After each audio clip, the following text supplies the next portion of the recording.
recibiendo de tu palabra. Danos cada día un espíritu enseñable para que aquella palabra que sale de la boca de tu siervo, aquellas instrucciones, Señor, queden plasmadas en nuestro corazón, en nuestro espíritu, y podamos, Señor, enseñárselas a aquellos que están alrededor nuestro, a nuestros hijos, a nuestras dependencias, que esa palabra se vuelva vida para nosotros y que cada día, Señor, nos enseñe a vivir más en tus estatutos, en tus enseñanzas, en tu direccionamiento, para que podamos, Señor, cada día acercarnos más a ti y vivir en tu presencia. Te bendecimos y bendecimos este lugar en el nombre de Jesús, para que sea un tiempo de comunión, de amor, de bendición contigo. Gracias, mi Señor y mi Rey.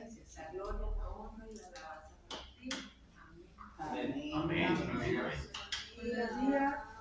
Muy bien, entonces vayan conmigo al Evangelio de Mateo. Saquen sus Biblias. Acuérdense que estamos en un estudio bíblico.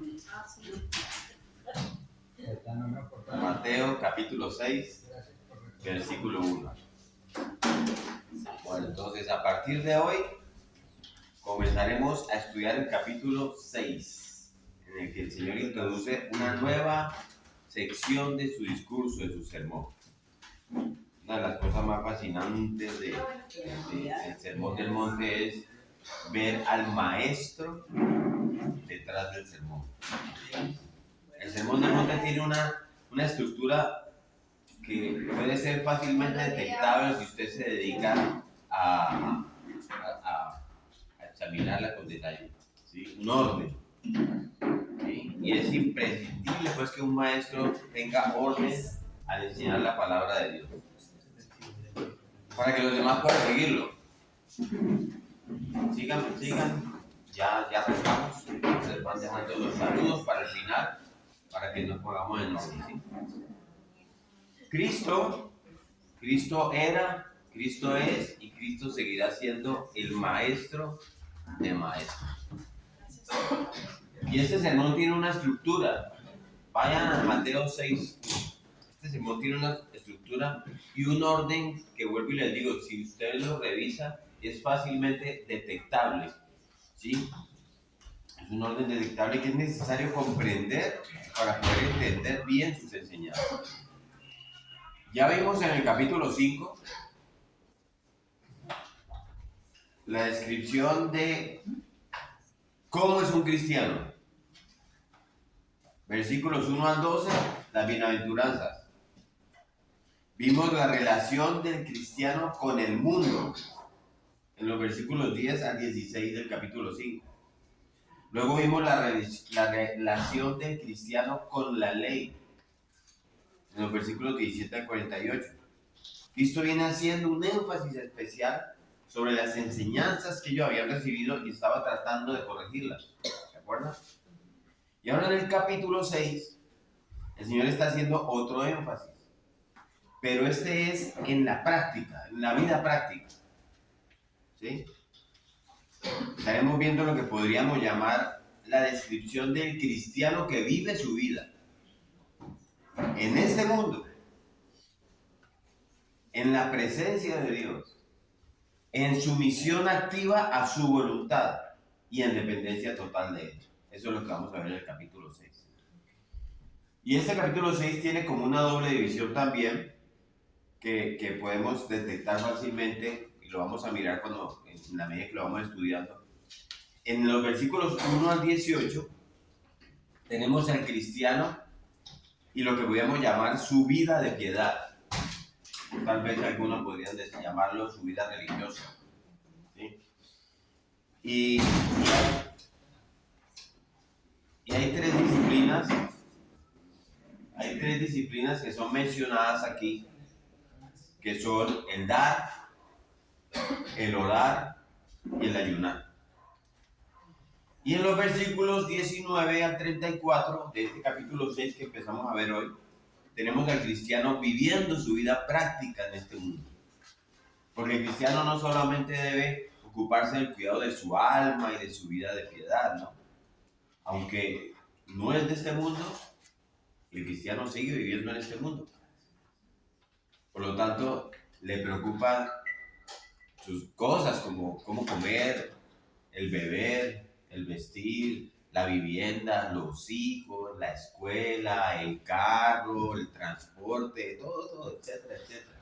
Al cristiano también le preocupa eso, ¿sí? Nosotros no somos de este mundo, pero vivimos en este mundo. ¿Sí? Y hay una serie de cosas que ocupan nuestra mente y nuestro corazón.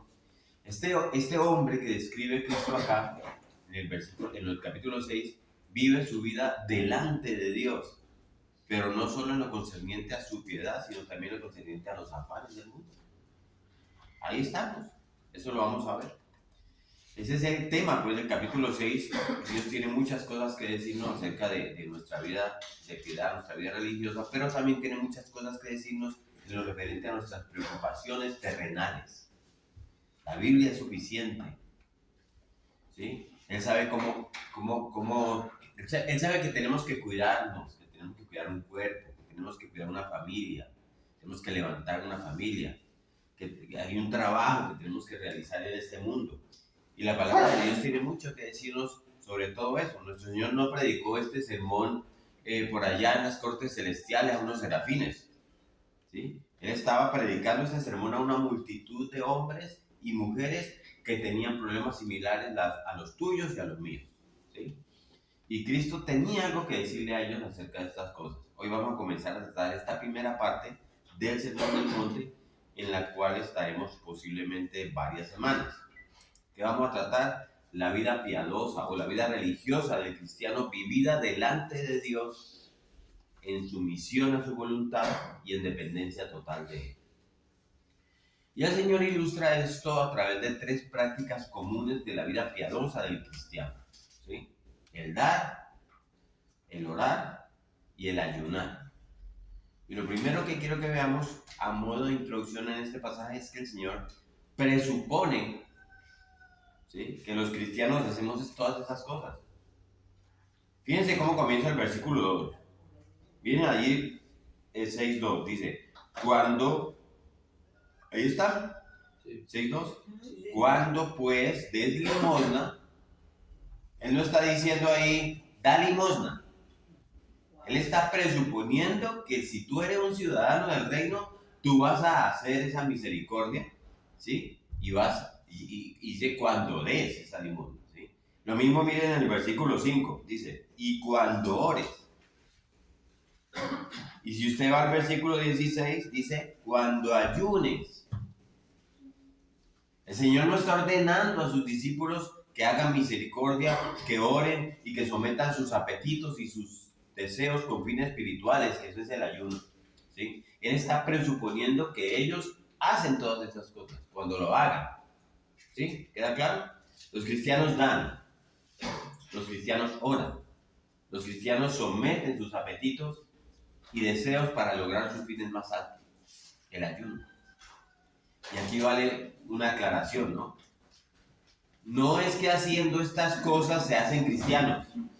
Si usted hace esa cosa, entonces usted se hace cristiano, no. Es que porque son cristianos, hacen estas cosas, ¿sí? El hacer estas cosas, ¿cuáles? Dar, orar y someter nuestros apetitos y deseos, alimenta y fortalece la vida espiritual, ¿sí? Pero hacer estas cosas no provee al hombre de una vida espiritual, necesariamente. Lo mismo que pasa con nuestra vida física y con los alimentos. ¿Qué hacen los alimentos? Nos sostienen y fortalecen la vida, pero no son los que dan la vida, ¿sí? Lo mismo pasa con estas cosas de las cuales el Señor está hablando aquí. El dar, el orar y el ayunar no le dan vida espiritual al hombre. Nadie va a ser salvo por dar, nadie va a ser salvo por orar, nadie va a ser salvo por ayunar. Pero aquellos que han sido traídos a la vida por el poder de Dios y han nacido de nuevo, ahora van a evidenciar esa vida y van a fortalecer en la misma medida que se dediquen al desempeño de estas actividades espirituales, del dar, del orar y del ayunar, ¿sí? De las cuales Cristo habla en el Sermón del Monte, aquí en los primeros 18 versículos del capítulo 6. Otra cosa para aclarar es que estas no son las actividades, todas las actividades espirituales que deben hacer los cristianos. Porque después te va a ir, bueno, ¿y por qué no hablo aquí de la lectura de la Biblia? Porque no hablo, por ejemplo, aquí de que hay que congregarse. Porque sí hay muchas más actividades. Pero al igual que en el capítulo 5, el capítulo anterior que ya vimos, cuando Cristo tomó esos 6 ejemplos, ¿se acuerdan de la ley para ilustrar su enseñanza? Que dijo, ¿oíste que se ha dicho? ¿Sí? El Señor tomó en este capítulo solo 3 ejemplos para ilustrar su enseñanza. Sin embargo, fíjense en esto. Hay mucha sabiduría en la selección que el Señor hizo de estos ejemplos. ¿Por qué? Porque de una u otra manera, estos ejemplos que Él escogió alcanzan todas las demás actividades espirituales o actividades piadosas del hombre, del cristiano. En cierto modo, la vida piadosa de un cristiano se resume en 3 cosas. ¿Cuáles cosas? Miqueas 6:8. Oh hombre, Dios te ha declarado lo que es bueno y lo que pide Jehová de ti, que es solamente hacer justicia, amar la misericordia y humillarte ante tu Dios. Dar, orar y ayunar. ¿Sí? Así que esta selección no fue al azar. Cada cosa que Cristo dice tiene un propósito. Y aquí pasa lo mismo. Y lo que el Señor está diciendo es que en estas 3 cosas nosotros debemos exceder a los escribas y a los fariseos. Debemos ser mejores que ellos. ¿De acuerdo? Mateo 5:20, si vuestra justicia no fuere mayor que la de los escribas y fariseos, no entraréis al reino de los cielos. ¿De acuerdo? Porque ellos daban, los escribas y los fariseos, ellos oraban y ellos hacían ayuno, ¿sí? Pero ellos no agradaban a Dios. Porque la vida cristiana es mucho más que hacer ciertas cosas, ¿sí? Que ciertamente pertenecen a la vida cristiana. Y es precisamente acerca de eso que Cristo habla en estos 18 versículos del capítulo 6 que vamos a estudiar. Y en el versículo 1 encontramos una introducción general a este pasaje, y es por eso que hoy vamos a estudiar básicamente este solo versículo, 6:1, porque hay varios principios generales aquí que deben ser tomados en cuenta en el desempeño de nuestras prácticas espirituales, ¿sí? Así que después de esta corta introducción, vamos a considerar este texto. ¿Cuál es la enseñanza de nuestro texto? Leamos Mateo 6, versículo 1. Dice, guardaos de hacer vuestra justicia delante de los hombres para ser vistos de ellos. De otra manera, no tendréis recompensa de vuestro Padre que está en los cielos. ¿Sí? Alguien que nos lo lea en otra versión. Aquí tiene la nueva traducción viviente, por ejemplo. Tengan cuidado, no hagan sus buenas acciones en público para que los demás los admiren, porque perderán la recompensa de su Padre que está en el cielo. Amén. ¿Y la Daniel qué dice? Lo mismo. Tengan cuidado, no hagan sus buenas acciones en público para que los demás los admiren, porque perderán la recompensa de su Padre que está en el cielo. Ok. Entonces, 3 principios vamos a extraer de este versículo en esta mañana. Primer principio que nos enseña este versículo 1. Los hijos de Dios deben cuidar sus motivaciones en el desempeño de sus prácticas piadosas o religiosas. Los hijos de Dios deben cuidar sus motivaciones. Esa es la palabra inicial ahí.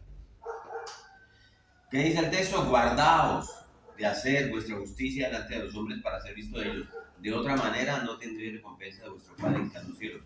Una lectura rápida de este texto puede llevarnos a la conclusión, si usted puede haber hecho un análisis y comparar, de que el Señor está contradiciéndose a sí mismo. Si usted se acuerda de lo que vimos en el capítulo 5. ¿Por qué? Porque en los versículos 14 y 15 del capítulo 5, el anterior, vimos que los cristianos tienen unas características tan extraordinarias que no pueden esconderse de ninguna manera. Vean lo que dicen los versículos 14 y 15. Alguien que nos lea. Capítulo 5, el anterior de Mateo, versículos 14 y 15. Dale. Y dice, lo tengo en el NBI, ¿está bien? Ustedes son la luz del mundo, una ciudad en lo alto de una montaña no puede esconderse, tampoco se enciende una lámpara para cubrirla con una vasija. Por el contrario, se pone en el candelero para que alumbre a todos los que están en la casa.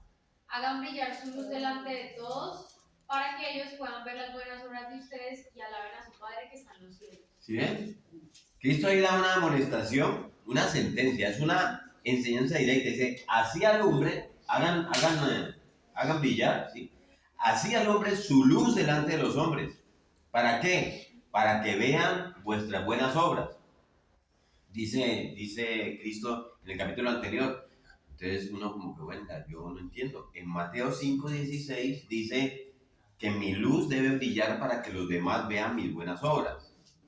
Y ahora Cristo dice en este capítulo 6, versículo 1, guardaos de vuestra justicia para ser visto delante de los hombres, para ser visto de ellos. O sea, cuídense de sus buenas obras para ser vistos de los hombres. No es la otra versión, traté de decir la otra versión que dice ahí.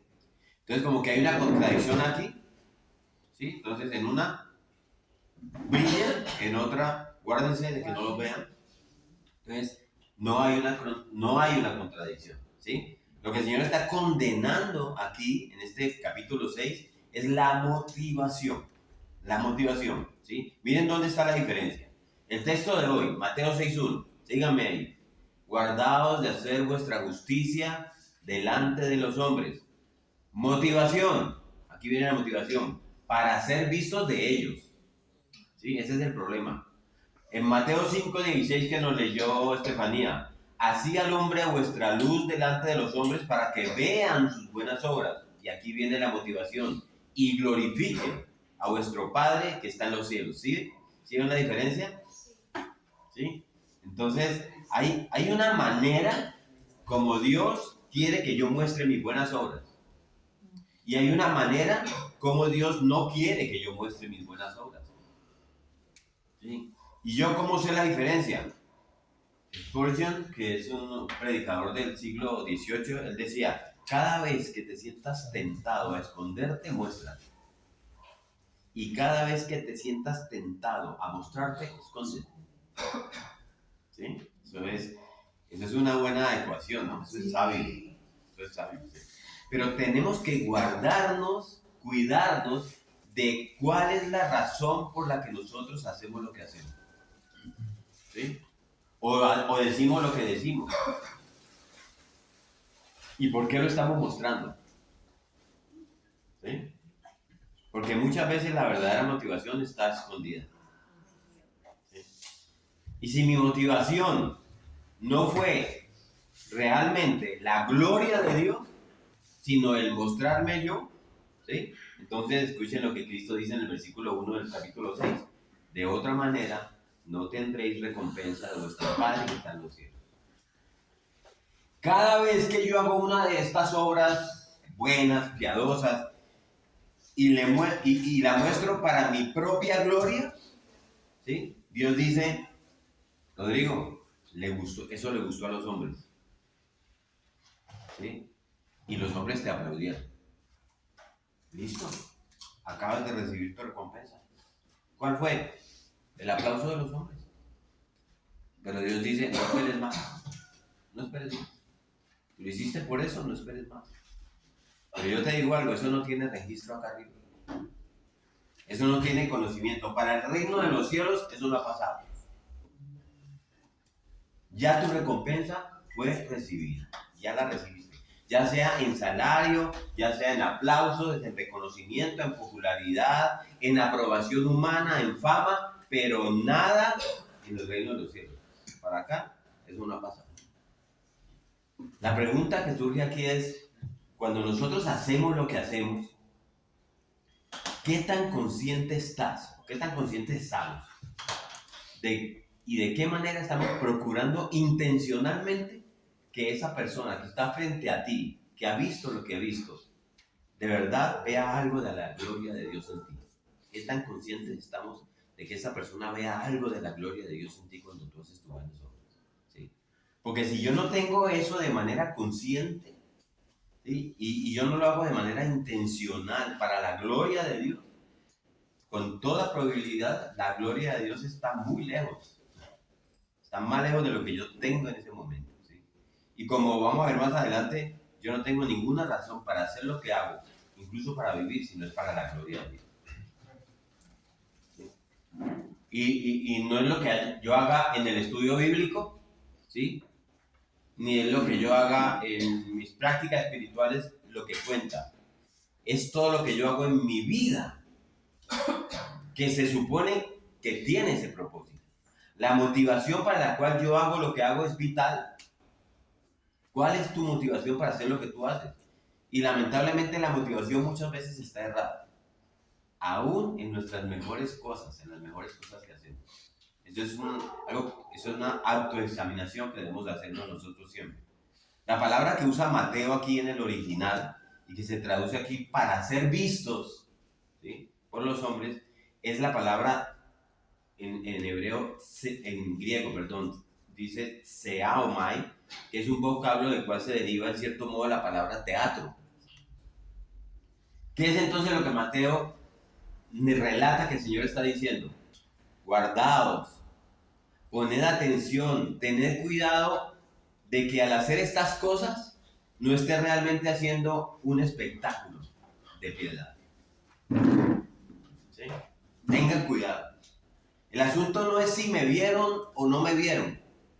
El punto central de Cristo aquí es la motivación.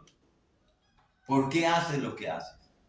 ¿Sí? El cristiano debe tener la motivación de que si los demás ven nuestras buenas obras, glorifiquen a Dios por eso. Esa es la motivación real del cristiano. Eso es lo que se nos enseña en el versículo 16 del capítulo 5, para que vean vuestras buenas obras y glorifiquen a vuestro Padre que está en los cielos, lo que comparábamos ahora. El cristiano no hace las cosas para que los demás lo vean. ¿Sí? Y si puede evitar que los demás lo sepan, el cristiano lo va a evitar. Pero cuando los otros lo ven, su deseo debe ser que glorifiquen a Dios por eso. Y no llamar la atención sobre sí mismo. Este es un balance bien delicado y muy sutil que el Señor nos está presentando aquí. Miren, la historia de la iglesia tiene muchos ejemplos de personas ostentosas que hicieron cosas en nombre de la religión cristiana, ¿sí?, cuando en realidad no buscaban otra cosa que publicidad personal, ¿sí? Pero al mismo tiempo la historia nos enseña también que algunos se fueron al otro extremo. Estefanía. Pastor, es que te quería hacer una pregunta.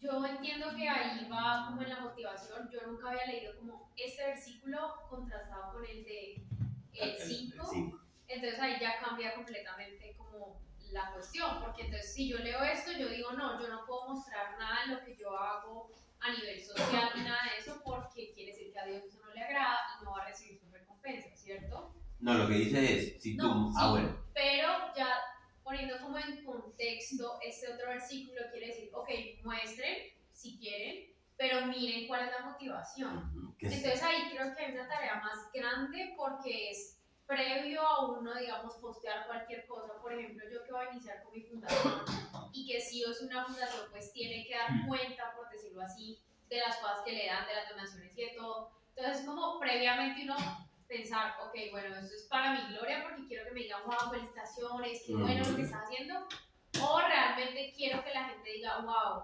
Dios está orando a través de esa fundación. Amén. Eso es, Estefanía.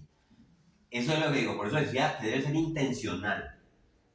El cristiano debe ser intencional en ese propósito, porque a veces lo hacemos incluso por nuestra propia pecaminosidad, incluso hasta la misma motivación, nosotros estamos errados y no nos damos cuenta, y está escondida detrás de algo. Por eso el cristiano debe ser autorreflexivo. ¿Lo estoy haciendo para mi gloria? ¿O lo estoy haciendo para la gloria de Dios? Es que a veces es como importante, digamos que mi manera de ser generoso o de dar a otros también motive a otras personas a hacerlo. Claro. Hay mucha necesidad en un sector, por ejemplo, y que yo haga eso y que sea evidente, de pronto también puede servir para motivar a otros que lo hagan, pero la intención de mi corazón es que cuenta para Dios. Y la intención de tu corazón, más que sea lo que cuente para Dios, es que la intención de tu corazón sea que Dios sea glorificado en esa acción. Que ellos no vean a Wilson, ¿sí? Que ellos vean lo que este hombre le da la gloria a ese Dios. ¿Se acuerdan lo que contaba la historia de esta mujer que cuando entra al médico le dicen, él sigue a Dios que nosotros seguimos. Y ella dice, si este hombre sigue a Dios que ustedes siguen, yo me convierto. ¿De acuerdo? Sí, sí. Porque veía en él, ¿sí?, el amor de Dios, el favor de Dios, y en ese sentido ella Damos buen ejemplo. quiere ese Dios más allá de ese mismo hombre. Pero el hombre lo que hizo fue mostrar las virtudes de Dios delante de ella, para que ella glorifique a Dios, no para que siga al médico. ¿De acuerdo? Sí. Sí. Pero no, eso no es mostrado solamente en buenas acciones, pastor. O sea, es como. En todo. En No tu sé, vida creo práctica. creo que la otra vez, no sé si eras vos o a dónde, o quién me contaba que, por ejemplo, no sé, Bach interpretaba música clásica en esa época y él supuestamente dicen que al final de sus partituras siempre decía para la gloria de Dios, para la gloria de Dios. Y que el hombre era como que, pues sí, él se iba a presentar, él iba a mostrar un talento, una virtud que le había dado Dios, pero pues él era consciente de que la gloria era para Dios. Y muchas, lo que yo he escuchado, no sé si eso sea cierto, paso, de pronto vos sabes más, como que todo ese proceso de la reforma en Alemania, en Suiza, que estuvo acompañado pues por Lutero y por todos ellos, como que incentivó a que las personas, cualquier tipo de oficio que hicieran, fueran conscientes que lo estaban haciendo para la gloria de Dios. Entonces que muchas de las cosas como que se reconocen incluso hoy en día como tan bien hechas, tan perfectas, con tanto cuidado en el detalle, por ejemplo en Suiza o en Alemania, entonces son precisamente, nacieron desde eso, de personas que hacían un oficio que estaban conscientes que con eso pequeño que estaban haciendo iban a glorificar a Dios. De eso se trata, por eso les decía, aquí Cristo nos está dando 3 prácticas espirituales en las que nos va a enseñar, pero lo que les decía, son muchas, y no solamente en nuestra vida espiritual, sino en nuestra vida práctica, en el día a día. Por eso les decía al principio que aquí vamos a hablar del cristiano y cómo vive en el mundo, ¿sí? De esa manera, de eso se trata, así es. Entonces, pero hubo unos que se pasaron al otro extremo, ¿sí? Y entonces no quieren que los vean. Y en su afán de que nadie los vea, pues se fueron a monasterios. Eso fue un error. ¿Sí? Se enclaustraron y se volvieron ermitaños. Y la vida cristiana no se va ni a un extremo ni a otro.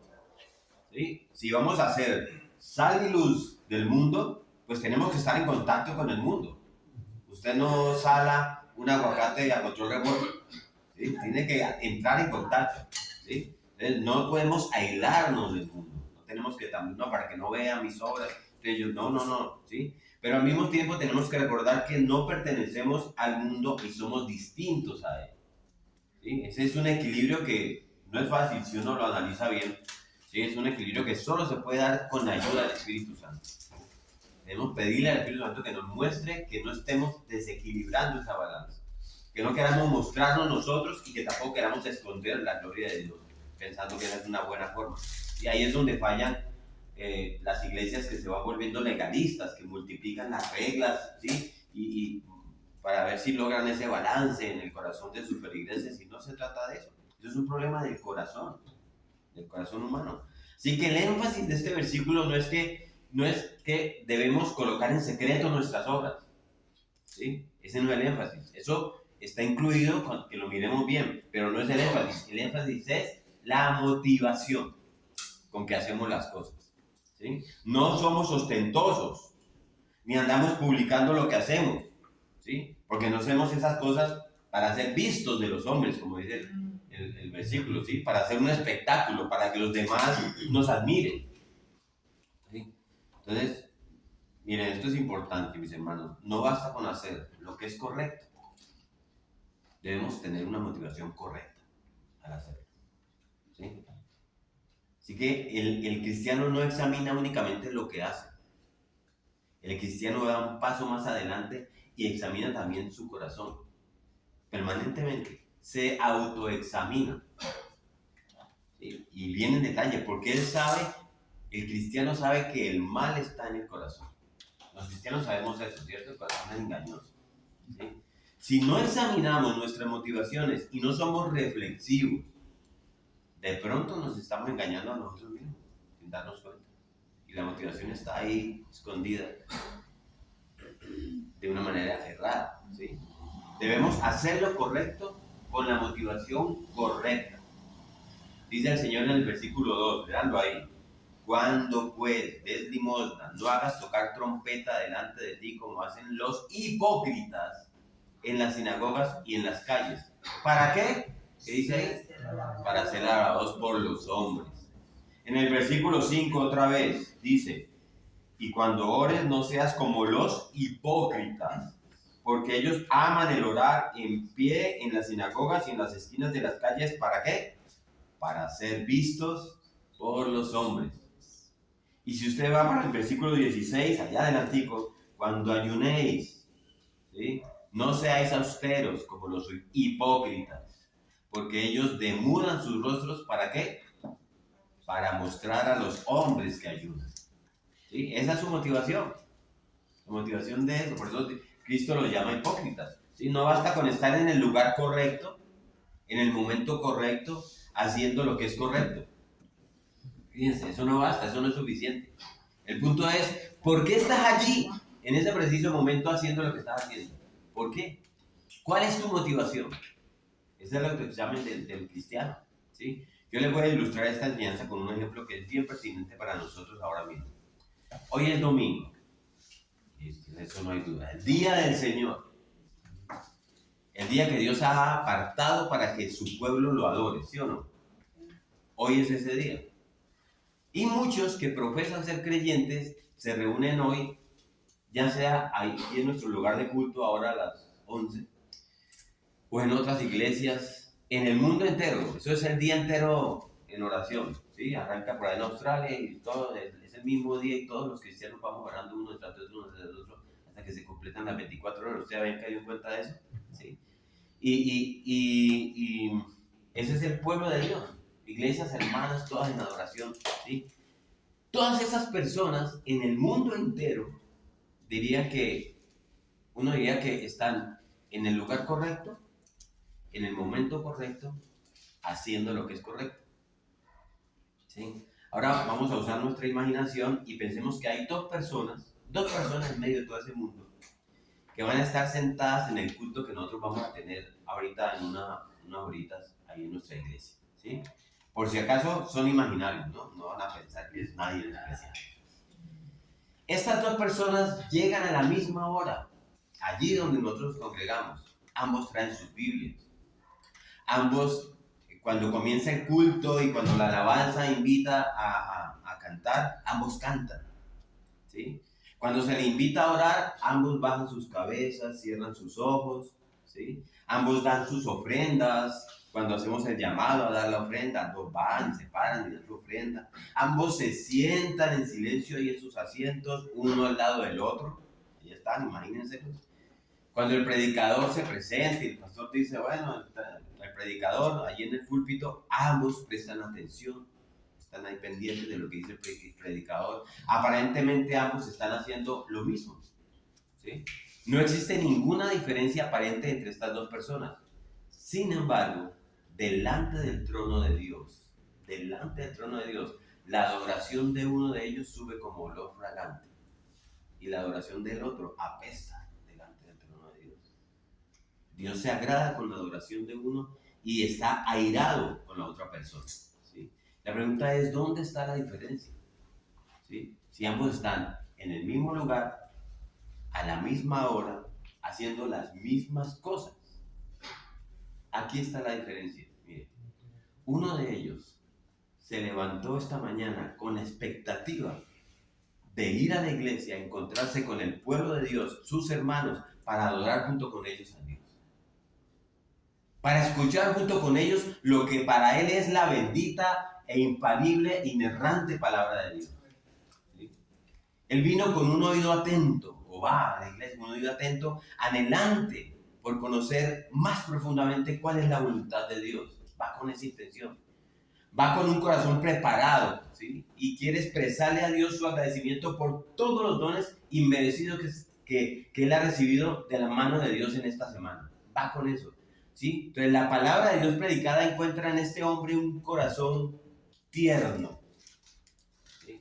Un corazón dispuesto, un corazón que es profundamente afectado cuando sus pecados son expuestos por la predicación de la palabra de Dios y tiene convicción de pecado.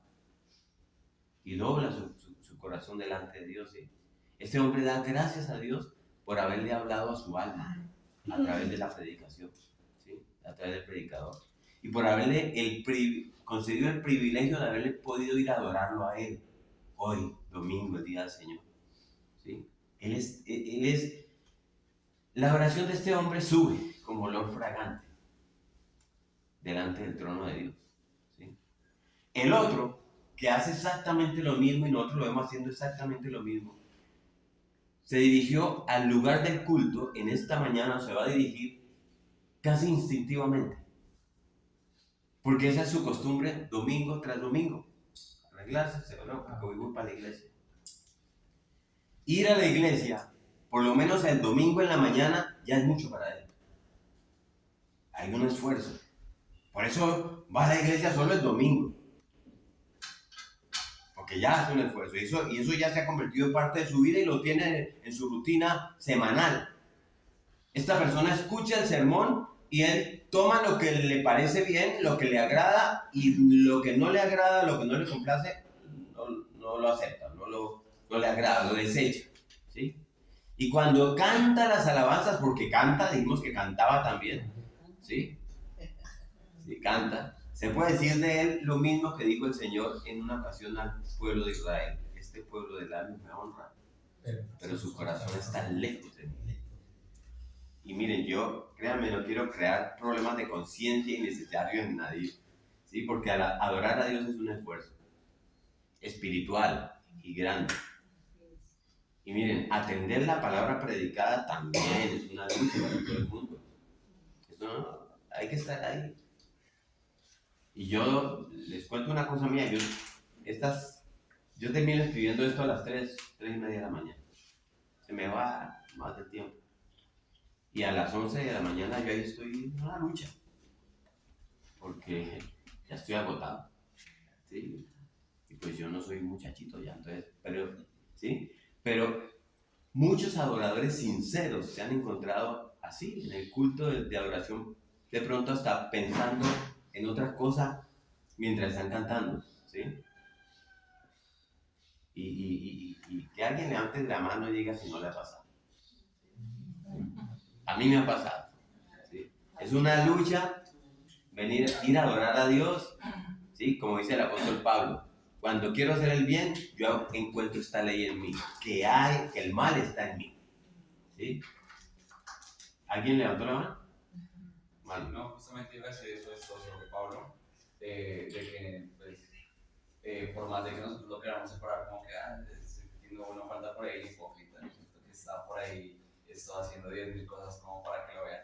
De una u otra forma, yo creo que es una tendencia del corazón del hombre, en general, ¿no? La tendencia del corazón del hombre es como que ser visto muchas veces, ¿no es cierto? Tenemos... Por eso debe ser intencional. Porque si tú dejas guiarte por, como dicen, una frase muy humanista, sigue los impulsos de tu corazón. Oh. Entonces es una observación como para todos, ¿no? Sí. Y Pablo dice: cuando yo quiero hacer el bien, yo hallo esta ley, el mal está en mí. Porque tenemos esa lucha, ¿sí? La gran diferencia es que los verdaderos adoradores vienen dispuestos a esforzarse por traer esos pensamientos cautivos a la obediencia a Cristo, ¿sí? Y cuando el adorador honesto, verdadero, se da cuenta de que, o sea, lo atrapó ese mal del corazón, ¿sí? Lo resienten en su corazón y entonces traen otra vez su mente de nuevo al lugar donde sus mentes deben estar, ¿sí? El otro, en cambio, no se inquieta por eso. ¿Para qué? Si él está en el lugar correcto, a la hora correcta, haciendo lo que es correcto, ¿sí ven? Entonces, él no se inquieta: estoy ahí, estoy acá, estoy en oración, estoy cantando, estoy dándome frente, estoy en la iglesia. Yo estoy en el lugar correcto, ¿para qué me inquieto si mis pensamientos no están aquí? ¿Sí? Y su pensamiento puede ser,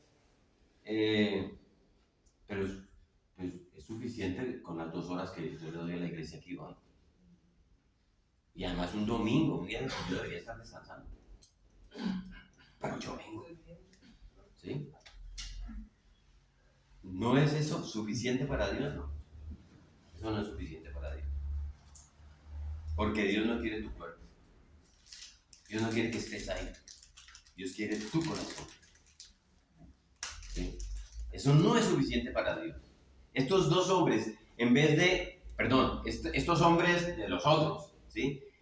De vez en cuando disfrutan la predicación de la palabra.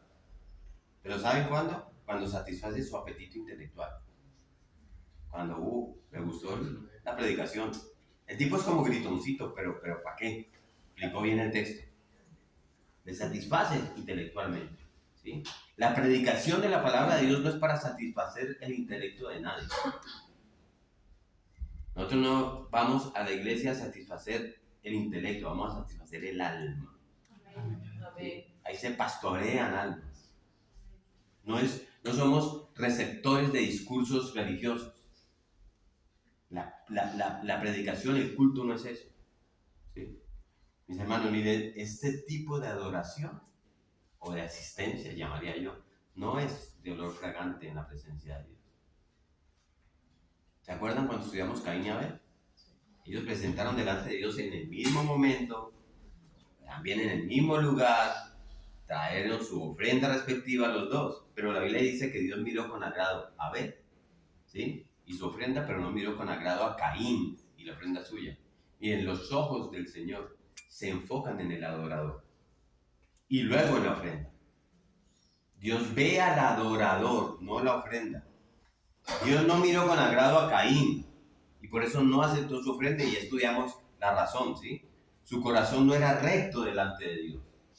Y es allí donde Dios mira precisamente, ahí es donde primero Dios mira, en el corazón, ¿sí? Cuando tú vas allá, hacemos el llamado a la ofrenda y te paras allá en la ofrenda, vas allí al alfolí que hizo el niño, que lo hizo bien bonito, ¿sí? ¿Sí? Cuando tú vas a depositar tu ofrenda allá, Dios no dice, está bueno la ofrenda hoy, trajo platica. Dios no está mirando y dice, lo hizo con alegría, lo hizo con gusto, lo hizo con gozo, porque al que ama a Dios es al dador alegre, ¿sí? No al que mucho da, sino al dador alegre, al que lo da con alegría, con una expresión de que sale de su corazón por todo lo que Dios ha hecho por él. Miren, cuando ustedes su ofrenda, no piense que es una ofrenda para la iglesia o que se sostenga. La ofrenda es gracias, Señor, por todo lo que haces por mí. Esa es la motivación. Y el predicador o el pastor no puede ver el corazón de ninguno de nosotros, ¿sí? Solamente ve nuestras caras, ¿cierto? Cuando uno está en el púlpito, todos lo están mirando a uno, ¿cierto? Y a juzgar por eso parecería que todos están interesados en lo que el predicador está diciendo. Como si supieran pues que eso es agradable delante de Dios. Pero probablemente no todos están en esa actitud. Tal vez hay alguno por ahí pensando, está como larga esta predicación. Hay personas que se alteran y que dicen, es que predica más de 20 minutos. ¿Y quién aguanta una predicación de más de 20 minutos? Se los digo porque me lo han dicho. ¿Sí? Por eso yo creo que hoy en día hay una tendencia en algunas iglesias modernas a hacer cosas para que la gente se entretenga, no para enseñar la palabra de Dios. ¿Sí?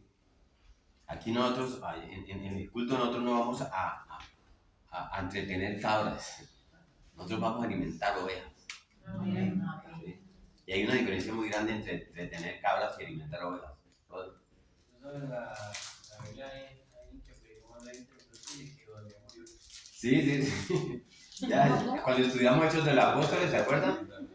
Pablo pasa toda la noche y la madrugada. El típico se cae y se mata.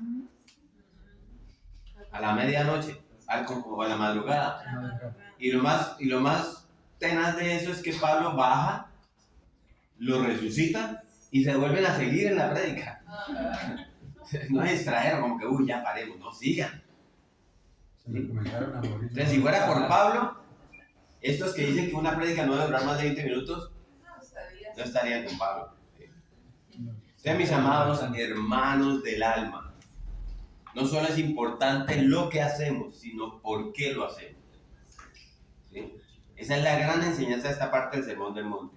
Y hay dos principios más que vamos a ver más brevemente. ¿Sí? No solo vemos aquí que los hijos de Dios deben cuidar sus motivaciones, que es lo primero. Vemos también que los hijos de Dios deben vivir conscientemente delante de Dios. Y les voy a mostrar de qué se trata. Vamos al texto otra vez, vamos a leerlo otra vez del 1 al 4. Alguien que nos lea del 1 hasta el 4, Mateo 6. Alguien que nos lo lea con voz de trompeta, como dice.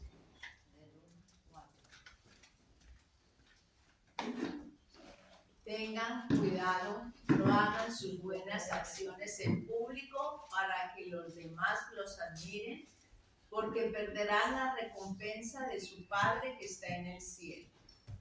Cuando le des a alguien que pasa necesidad, no hagas lo que hacen los hipócritas que tocan la trompeta en las sinagogas y en las calles para llamar la atención a sus actos de caridad. Hasta el 4. Les digo la verdad, no recibirán otra recompensa más que esa. Pero tú, cuando le des a alguien que pasa necesidad, que no sepa tu mano izquierda lo que hace tu derecha. Vale. Entrega tu ayuda en privado y tu Padre, quien todo lo ve, te recompensará. En todo lo ve. En la versión de Reina Valera dice que ve en los secretos. ¿Sí? Entonces, miren, una vez más, Dios da por sentado que los suyos hacen obras de caridad por misericordia. Él lo da por sentado. Ahora, lo que el Señor no da por sentado es que todo el que lo hace con una motivación correcta. Porque está advirtiendo. El hipócrita, dice, hagan como los hipócritas. También, el hipócrita también hace obras de caridad. Pero no por amor a Dios ni por amor al prójimo, sino por amor a su propia reputación. ¿Sí? La necesidad del otro, para el hipócrita, es la plataforma sobre la cual yo puedo recibir el aplauso de los hombres. ¿Sí? Es por eso que Cristo dice, ya recibieron su recompensa. Obtuvieron lo que deseaban, pero no tendrán nada más. Obtuvieron el aplauso de los hombres, eso era lo que querían. Ok, listo, pero no tendrán nada más. Esa es una palabra clave en estos 18 versículos que constituyen toda esta sección del Sermón del Monte. La palabra hipócrita. Eso suena duro, ¿no? ¿Sí? Bien, esa palabra viene del griego hipócrites, que se usa para referirse a un actor de teatro que se enmascaraba. Se ponía máscara y al enmascararse, él escondía su verdadera identidad. En ese tiempo ya prácticamente tenía sentido esa palabra, el mismo sentido que la tiene para nosotros hoy, ¿sí? Como la conocemos hoy. Esa palabra hipócrita aparece en los versículos 2, 5 y 6, si usted lo mira. Es un tema recurrente, ¿sí? Tanto a lo largo de toda la Biblia como a lo largo de este Evangelio de Mateo. La palabra hipócrita. Escuchen a Mateo como lo dice en el capítulo 15, en el versículo 7. Mírenlo ahí, verás. Ahí, vayan adelantico. Mateo 15, 7. Dice así, de entrada. Mateo 15, 7.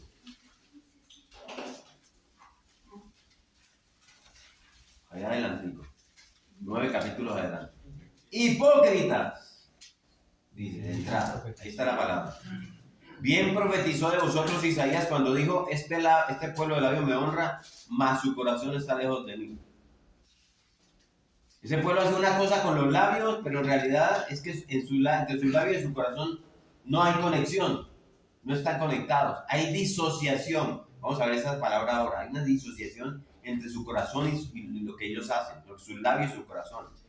Vamos más adelantico, en el capítulo 22 de Mateo, 6 capítulos más adelante. Mateo 22, 18. Mateo capítulo 22, versículo 18. Miren lo que dice. Pero Jesús, conociendo la malicia de ellos, les dijo, ¿por qué me tentáis, hipócritas? ¿Sí? Y si usted se va al capítulo 23, allá adelantico, en solo esa sección, en solo el capítulo, 23, 7 veces, el Señor repite esta frase: ay de vosotros, escribas y fariseos hipócritas. ¿Sí? No la vamos a leer ahorita. Y yo quise traerle varias definiciones, más que gramaticales o de diccionario, definiciones prácticas de cómo definir, cómo ilustrar la hipocresía en relación con nuestra fe cristiana, con nuestra vida cristiana, para que entendamos lo que es la hipocresía y cómo Dios la está definiendo ahí. Porque en últimas, la hipocresía es la desconexión entre lo que sabemos y lo que hacemos, lo que practicamos. O entre lo que decimos y lo que hacemos. Eso es hipocresía. O entre lo que sentimos en nuestro interior y lo que mostramos en nuestro exterior. O pudiera ser la desconexión entre lo que se dice en los púlpitos y lo que se vive en la realidad. ¿Sí? O pudiera ser la desconexión entre lo que se afirma con la cabeza y se niega con las obras. O hipocresía es quizás la diferencia entre el amén del domingo, amén, gloria a Dios, y ese buff que yo le doy a esa misma enseñanza el lunes por la mañana. O simplemente la desconexión entre lo que soy y lo que hago, o finalmente la diferencia entre lo que soy y lo que otros creen que yo soy. Eso lo estudiábamos un poco en otro mensaje del sermón. Entonces, el Señor comienza esta palabra con este capítulo con la palabra guardaos, o como ven en algunas versiones, cuidad, cuídense, ¿sí? Que implica que estén alertas, tengan cuidado, presten atención. Y hay razones por las que él comienza con esta advertencia, porque es una advertencia, es una palabra de advertencia, ¿sí? Guardaos, cuidad, porque es que esto no es un pecado de escribas y fariseos solamente. Este es un pecado universal de toda la raza humana. Usted es parte de la raza humana. Amén. Este es un pecado tuyo y mío. Este no es un pecado de los que apenas llevan unos mesecitos o llevan poquitos años en la fe cristiana. Este es un pecado que ha afectado y que ha corrompido a gente madura en la fe. Héroes de la Biblia han pecado de esa manera. Por eso yo pienso que Cristo dice: guárdense, tengan cuidado. No vaya a ser que a pesar de tus años, de tu experiencia, de tu madurez cristiana, tú caigas en ese pecado. En el Antiguo Testamento el ejemplo más conocido es David. El hombre conforme al corazón de Dios, que tiene intimidad con una mujer ajena, adúltera, y trata de ocultar su pecado, emborracha a su marido, al marido de ella, lo envía para la casa 2 veces, para que él trate de tener intimidad y que parezca que el embarazo es del esposo y no de él. ¿Sí? Eso es hipocresía, porque eso es esconder los hechos. Y cuando él ve que eso no resulta, lo mandó al campo de batalla y lo pone al frente y crea un plan para que lo maten. Y lo matan. Y entonces él sigue con la hipocresía. Él la toma a ella como una mujer viuda. ¿Sí? Y no como la amante, que es lo que ella realmente era. Eso es hipocresía. Ese es el corazón del hombre que en un momento dado Dios dijo que tiene el corazón conforme al mío. Y ese no es solamente un pecado de líderes del Antiguo Testamento, también pasa en el Nuevo Testamento. Hablemos de Pedro. Pedro negó al Señor a la hora de la prueba. No una vez, ni 2, ni 3 veces, sino 3 veces. ¿Sí? Bueno, pero ahora eso fue antes de la resurrección y todo esto, porque después de la resurrección vino el poder del Espíritu que vive en nosotros y ya tuvo que haber sido distinto. No, Señor. No vaya tan rápido. Yo les voy a mostrar la hipocresía de Pedro después de la resurrección de Cristo. Y la razón por la que yo quiero mostrarles esta hipocresía de Pedro no es para acusar a Pedro, ni para que miremos mal a Pedro. Es para advertirnos a nosotros mismos que ni somos apóstoles, ni somos talmidín, ¿se acuerdan? ¿Sí?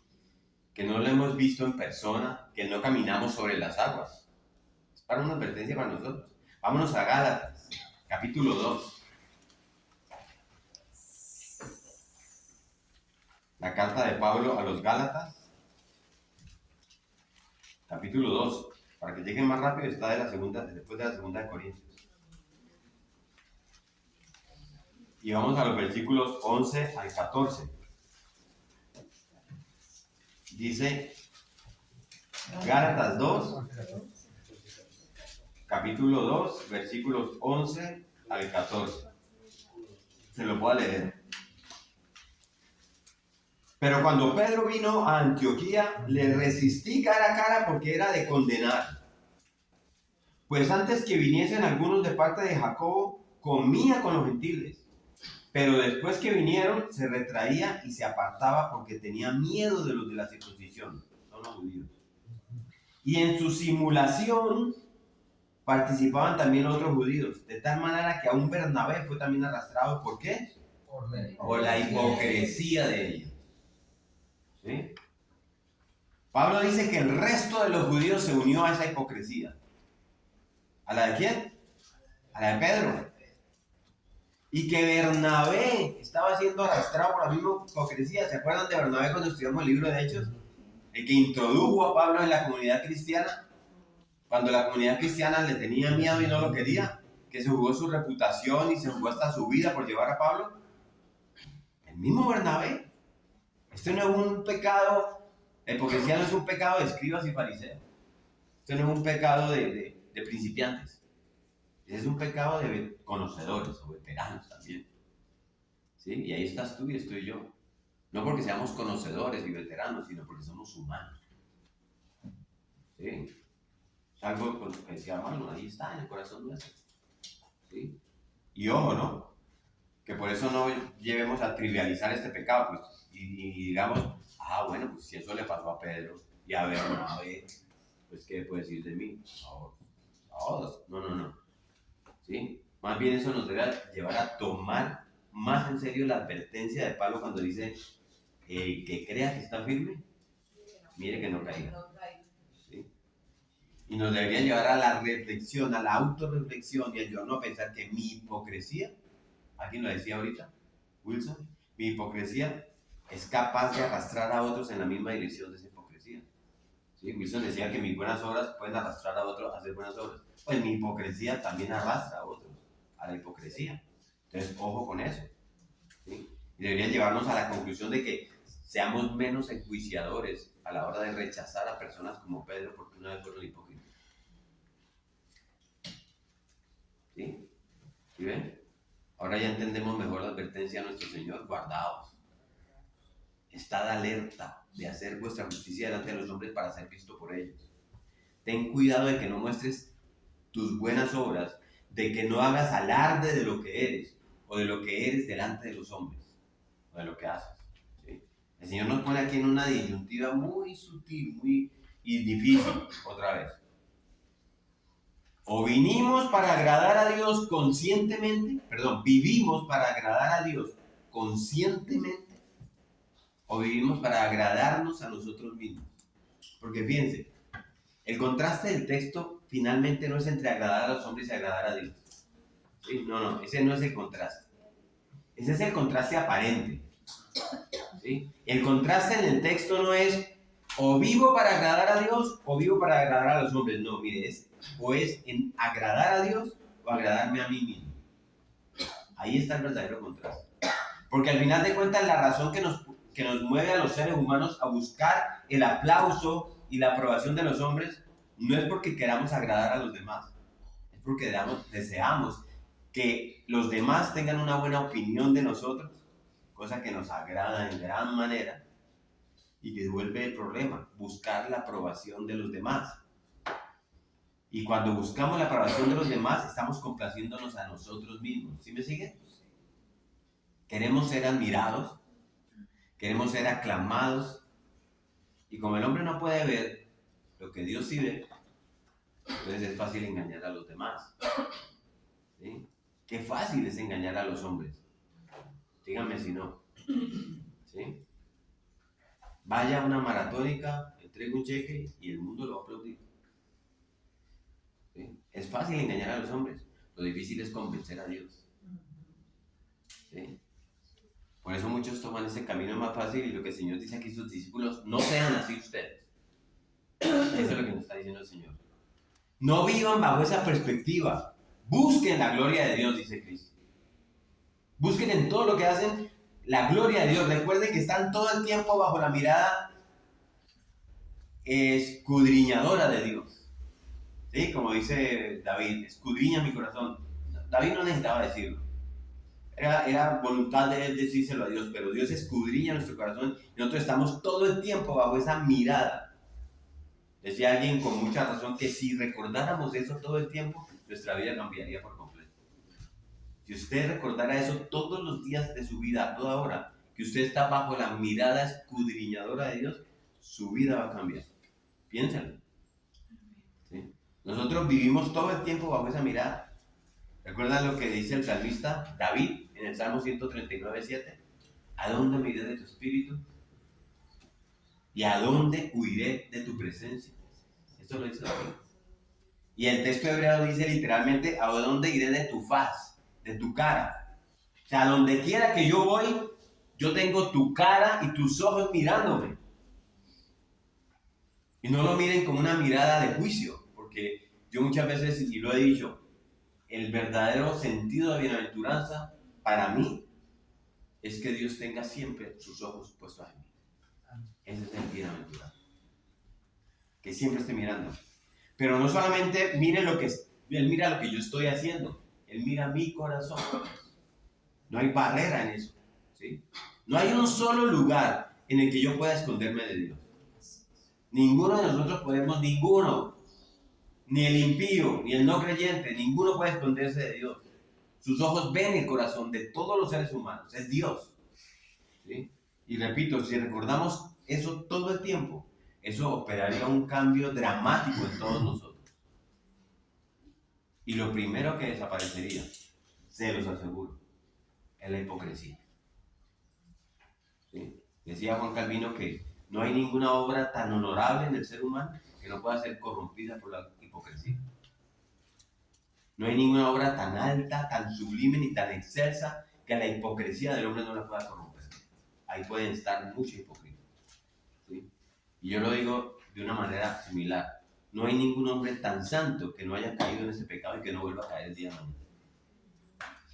La hipocresía es en esencia el pecado de decir una cosa y hacer otra. ¿Cuántos de los que estamos aquí no hemos incurrido en ese error? Todos. ¿Sí? La única persona que vivió totalmente consistente el 100% de sus días fue nuestro Señor Jesucristo. Ninguno de nosotros. Lo que tenemos que descubrir es cuándo y cómo hemos hecho eso. La hipocresía es el pecado que está en el libro de Génesis, está en el libro de Apocalipsis y está a lo largo de toda la Biblia. ¿Sí? ¿Y saben qué más desaparecería si recordamos que estamos todo el tiempo bajo la mirada de Dios? La autoadulación. ¿Saben por qué nosotros nos creemos tan buenos y tan grandes? ¿A usted no les ha pasado que los seres humanos nos creemos así? Porque siempre estamos comparándonos con los hombres. Y como la comparación siempre mira hacia abajo, entonces decimos, bueno, después de todo, yo no soy como Jair. Uy, ¿cómo así? Después de todo, yo no soy como Tere. Y nos adulamos a nosotros mismos. Nos adulamos. Y Dios me dio duro. Estoy molestando aquí. Pero si viene alguien y nos dice, hermano, usted ha sido una bendición para mí. Ay, eso, hermano. ¿Sí? Tan lindo el pastor. Sí, Pero mire, cuando yo pregunto, miremos ahora sí, Señor, ¿cómo me ves tú? Usted no hace la pregunta. Y yo vivo continuamente preguntándome eso, Señor, ¿cómo me ves? ¿Cuál es, Dios, tu opinión, la opinión que tú tienes de mí? Eso me humilla a mí hasta el polvo. Cuando recordamos lo que el Padre ve en lo secreto, como dice el pasaje de hoy, yo tengo que humillarme al piso, porque Él sigue en mi corazón. Y Cristo lo dice y lo vamos a ver en este capítulo. Tu Padre ve en lo secreto. Tu Padre ve lo que otros no pueden ver. Y nunca olvidemos eso. Vivamos a la luz de esa verdad en todo momento. y vamos a tener una perspectiva de la vida muy diferente a la que tenemos ahora. Se los aseguro. Yo no creo que nadie aquí quisiera oír de parte de Jesús esas palabras que utilizó a través de Isaías cuando dijo hipócritas. Yo no creo que nadie quiera escuchar a Jesús diciendo eso. De labios me honras, pero tu corazón está lejos de mí. ¿Sí? El pueblo judío nunca dejó de ofrecer oraciones correctas, salvo algunas ocasiones ofreció los sacrificios correctos, salvo algunas excepciones guardó las fiestas correctas, y Dios viene a través del profeta Isaías y les pasa revista a las cosas que les había dado para que lo adoraran a Él, y les dice en Isaías 1:11, Él les dice, estoy harto de sus sacrificios. Eso es duro. La versión Reina Valera dice, estoy hastiado.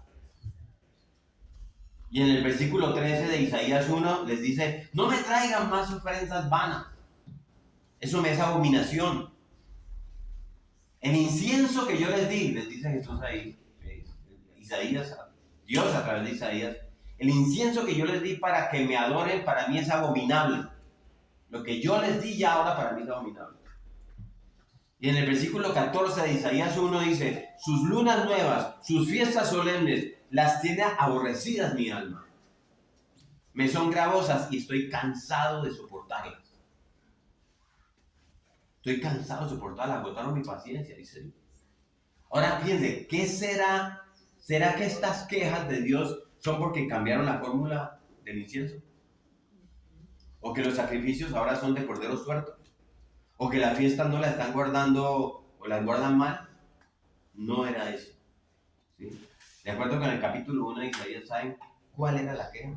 La disociación, la desconexión entre la realidad interna del corazón y lo externo. Esto mismo que nos está viendo Jesús aquí. Porque eso Dios lo ve. Él lo ve. Y en este caso de Isaías era la disociación entre la adoración y la justicia social. Él tiene una queja fuera de la adoración y está en el versículo 17. Él dice, en Isaías 1:17, del huérfano no te ocupas y la viuda te tiene sin cuidado. Tú no practicas la justicia social. Y dice entonces, la ciudad fiel que estaba llena de justicia, ahora está llena de injusticia. Dios hablándole al pueblo de Israel. ¿Qué es lo que Dios está diciendo? Yo veo una disociación. Yo me doy cuenta. Hipócritas. Hay un divorcio entre la vida de adoración de mi pueblo y la vida secular allá afuera. Vienen y me adoran, pero allá afuera no les preocupa ni el huérfano ni la viuda, y eso no es específicamente esos dos puntos, es que no les preocupa la justicia social. ¿Sí? Mi pueblo no cree que allá afuera su vida debe ser tan sagrada como cuando vienen a adorarme al templo. Eso dice Dios. Mi pueblo no cree que deben vivir siempre. Hay un término, si ustedes lo han visto alguna vez, que se llama corandeo, que es enfrente de mi rostro. Mi pueblo cree que la vida de santidad es ahí en las cuatro paredes de la iglesia. ¿Sí? Y esa es la denuncia de Dios. ¿Y saben qué dice en el versículo 19 de Isaías 1? Lean su libra. Comeréis lo mejor de la tierra si obedecéis. La práctica de la injusticia social de parte del pueblo de Dios convierte su relación con Dios en religiosidad. Religiosidad externa. Por ejemplo, mis hermanos, ¿de qué nos vale el domingo adorar a Dios? Y el lunes, cuando voy a trabajar, tener como mi mayor motivación los ingresos económicos de mi trabajo. Bueno, ahí hay una disociación enorme entre lo que yo viví el domingo y lo que estoy haciendo el lunes, el día siguiente. Y se lo voy a ilustrar así. Mira. Si hay alguno aquí que tiene ese oficio, no le estoy hablando a usted. ¿Sí? Esto es para todos, de parte del Señor. Un vendedor de carros. Cuando vende un carro, cuando logra una venta, o cualquier venta si usted vende, su mayor gozo no puede ser el beneficio económico que le sacó ese carro. Y si es ese y es cristiano, usted acaba de pecar. En una venta que parecería justa.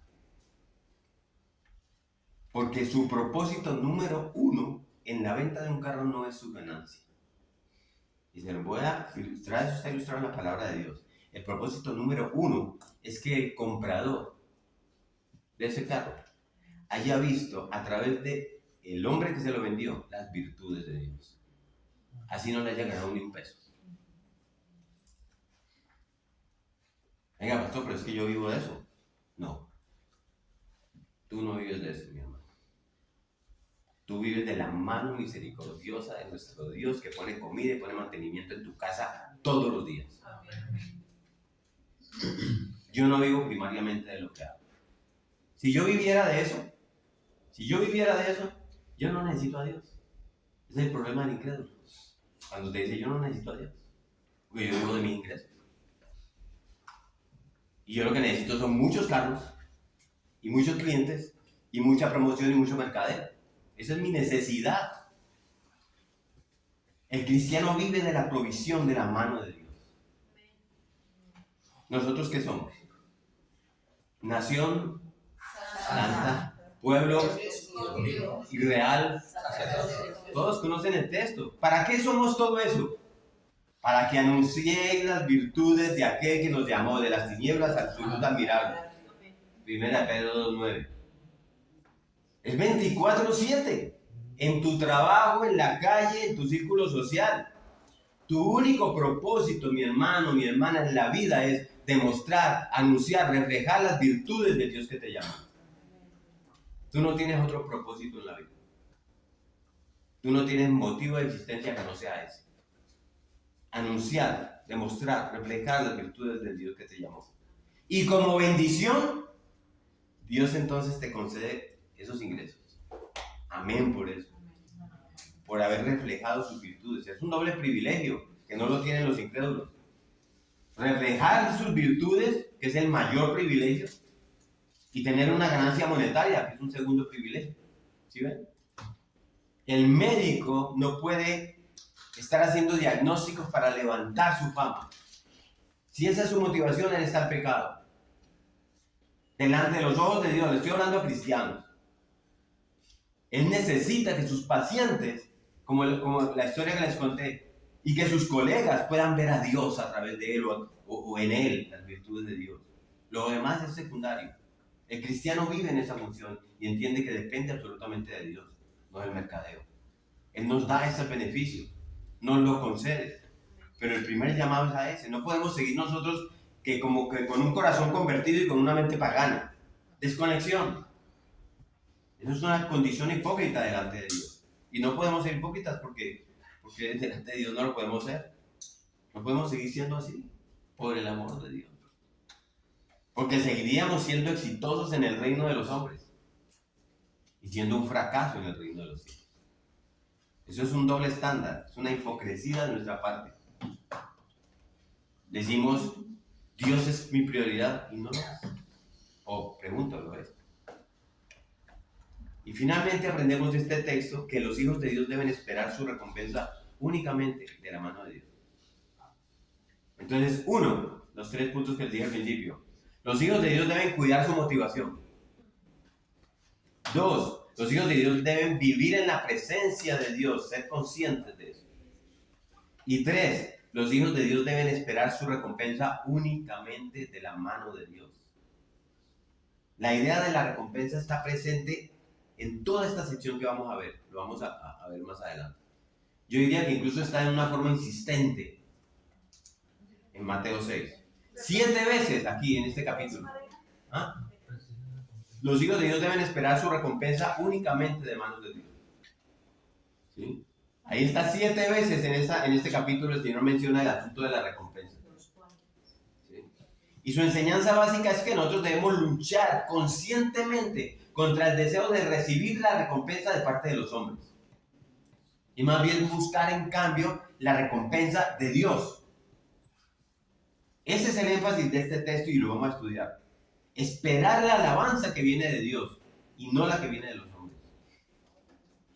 ¿Saben cómo describe Pablo a los cristianos en Romanos 2:29? Él los describe como aquellos cuyos corazones han sido circuncidados. Aclaramos sobre la circuncisión la vez pasada. Él dice, la circuncisión es la del corazón, dice Pablo. No en letra. La alabanza del cual no viene de los hombres, sino de Dios.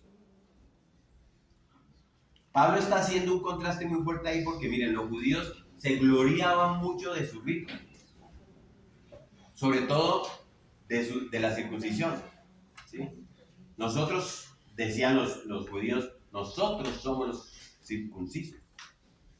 Nosotros, esos son incircuncisos, lo decían despectivamente. Y Pablo les dice ahora, miren, lo que cuenta es el cambio del corazón, la circuncisión del corazón, lo que ocurre en el corazón. Allí es donde los hombres no pueden obrar. Allí es donde los hombres no pueden ver. ¿Algunos de ustedes conocen el corazón del otro? No podemos verlo. Pero ahí es donde Dios sí obra y ahí es donde Dios sí ve. Y dice Pablo, la alabanza de esa persona, ahí en Romanos 2, la alabanza de esa persona no viene de los hombres, viene de Dios. Amén. Porque es la circuncisión del corazón. Los hombres buscan el aplauso de los hombres. Los cristianos debemos buscar conscientemente el aplauso de Dios. Cristo le dijo a los fariseos, ahí en Lucas 16:15, vosotros sois los que os justificáis a vosotros mismos delante de los hombres, mas Dios conoce vuestros corazones. Uno empieza a entender todas las frases que Jesús le daba a estos hombres. Y luego en el mismo versículo, ahí en Lucas 16:15 les dice, porque los hombres tienen por sublime, porque lo que los hombres tienen por sublime delante de Dios es abominación. ¿Cuántas personas van domingo tras domingo a una iglesia cristiana a rendir realmente una abominación delante de Dios? Cada domingo, todos los domingos.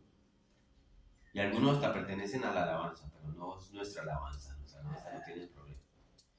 Y no lo digo por ellos, pero miren, es que yo estaba escribiendo esto y lo puse allí porque anoche, en un descansito de parar un momento, de escribir esto, yo veía una cosa horrible, horrible. Había un muchacho, un niño, que desde muy niño empezó a cantar alabanzas a Dios, cantaba muy bonito, se volvió famoso. Y lo llamaban de todas las iglesias, incluso de varias partes del mundo. Y era un niño y luego un jovencito que adoraba y mostraba y casi, ¿sí? Y son personas que se paran y cantan en adoración a Dios y la gente los tiene por sublimes, por su bonita voz, por la manera como ellos parecen llevar la alabanza del pueblo de Dios, pero delante de Dios son abominación. Ese muchacho hace un año tomó la decisión de pasarse a ser mujer, se hizo trans y ahora es un transexual. O sea, eso es abominación. ¿Qué me dice a mí eso delante de él? Y está en la alabanza. ¿Sí? Porque lo que los hombres tienen por sublime delante de Dios es abominación. Y esa persona va domingo tras domingo a traer su abominación delante de Dios. ¿Sí? Ustedes ¿se han preguntado alguna vez por qué los hombres preferimos, digo yo para entrar ahí en eso, por qué los hombres preferimos la alabanza de los hombres y no la alabanza de Dios? ¿Por qué la preferimos? ¿Sí? Porque uno podría decir muchas cosas, ¿por qué? ¿Sí? Pero yo pienso que la raíz de ese mal finalmente es la incredulidad. No tenemos la fe. Preferimos la alabanza de un hombre que podemos ver y que podemos escuchar su voz, a la alabanza de un Dios que no podemos ver y cuya voz solamente vamos a poder oír con los oídos de la fe. Y Cristo, mire, es bien interesante cómo Cristo asocia este mal de preferir la alabanza de los hombres con la incredulidad, con la falta de fe. Vamos a Juan capítulo 5, versículo 44. Y yo quiero que lo leamos en dos versiones porque a veces, ya sabemos, pues la Reina Valera es un lenguaje que no es actual, pero nos puede dar claridad. Juan 5:44. Alguien que lo lea. ¿Cómo podéis vosotros creer, pues, recibiréis gloria los unos de los otros y no buscáis la gloria que viene del Dios único? Así es, Lucho. ¿Cómo podéis vosotros creer? Pues recibís gloria los unos de los otros y no busquéis la gloria que viene del Dios único. Alguien que nos lo lea en otra versión. Dale, Julieta. Les gusta alabarse unos a otros, pero no buscan la alabanza de Dios. Entonces, ¿cómo van a creer? ¿Cómo van a? O sea, él asocia eso con la incredulidad, ¿sí ven? ¿Cómo van a creer? ¿Cómo puede un individuo que está detrás de la gloria de los hombres, que está detrás de la alabanza de los hombres, de la aclamación de los hombres, cómo puede esa persona creer? Si está detrás de que se buscan la gloria los unos con los otros y no buscan la gloria que viene del Dios único.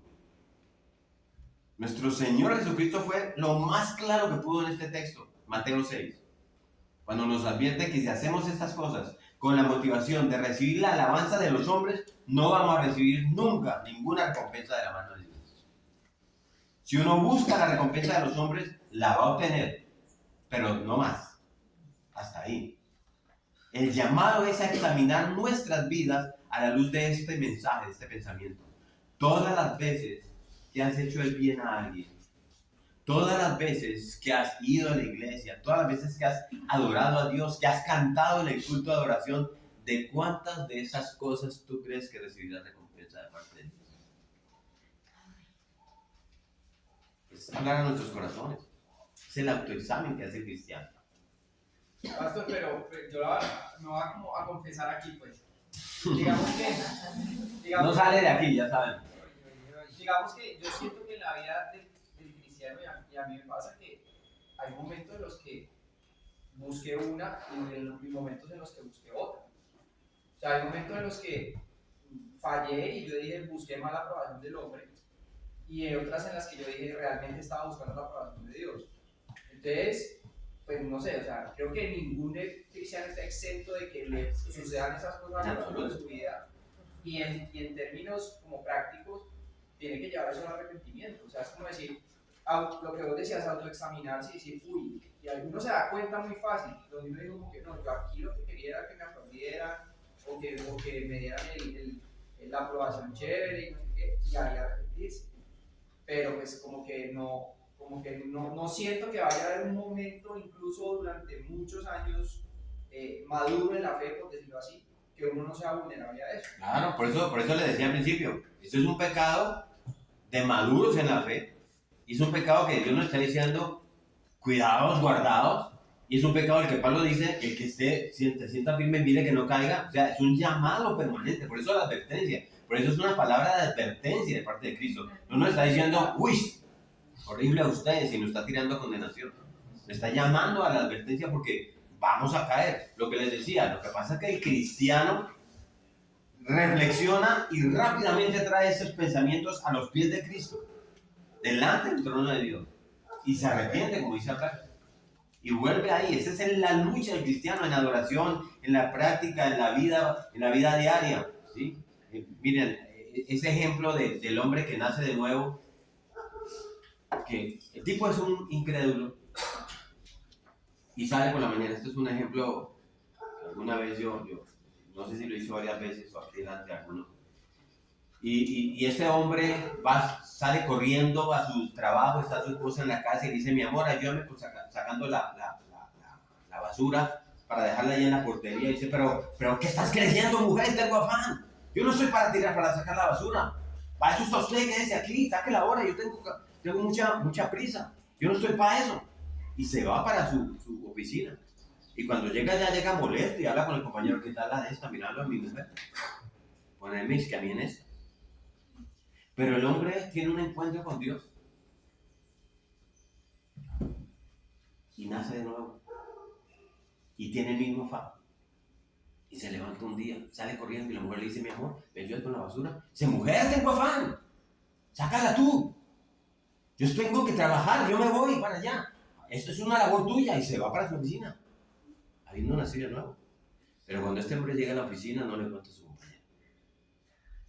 Allí el Espíritu Santo lo reargulla. Y este hombre se arrodilla ante Dios, le pide perdón y llama a su esposa y dice, mamita, ya yo no soy de ese, perdóname por haber hecho lo que hice. O sea, no estamos exentos de que nos vuelva a suceder, pero el corazón tiene ya a su Espíritu Santo ahí y lo redarguye del pecado, y lo convence del pecado. No somos exentos.